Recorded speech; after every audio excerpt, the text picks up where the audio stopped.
Today we're talking about how to become a senior project manager. It's a question I often get.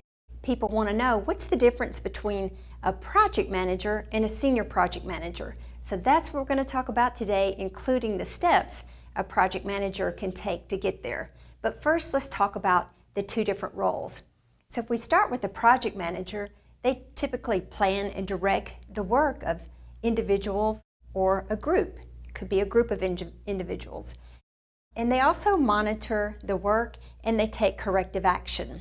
So if we look at a senior project manager, they can typically do the same task, but they have a specific expertise through in-depth knowledge and extraordinary skills. So because of this, they might be involved in the strategic planning of a focused group, looking at the business activities, maybe expenses, profits, including the established goals. And they're typically the ones that help communicate that across the organization. But they also, again, they plan and manage. They could plan and manage the work for individuals, also managers that the individuals report directly into. They can also plan and direct the work of other project managers. So let's take a look at some of the steps and how to get there. Well, it's two main steps. First of all, invest in yourself, and that includes time, money, and energy in that investment. Also, create your plan, and that plan includes training, experience, and maybe even a coach or mentor. So let's look. What we're trying to do is gain in-depth knowledge and develop extraordinary skills. So when we talk about that plan, we're looking at training, and training can come in the form of courses, could come in research. A lot of project managers may do their own research and develop white papers.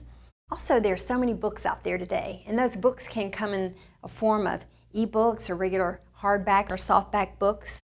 Also, experiences.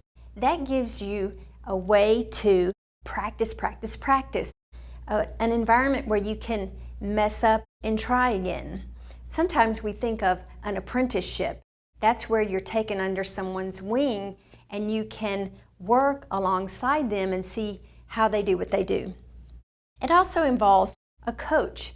So a coach is involved in helping you develop skills, and those skills can be behavioral skills or skills with your hands or your mind. And there are assessments out there that can measure that. So you have an assessment that measures behavioral aspects and also skills. And then from that assessment and the scores, then that's where you work with your coach to help develop those skills. Also, a mentor is someone who has been there and done that for what you're trying to do. So they're available for questioning. So they're can be in some cases like a trusted advisor. Also, it sometimes just takes time. It takes time to develop the in-depth knowledge and acquire the extraordinary skills. So if you need a tool to help you with your plan, then sign up for our software now at projectmanager.com.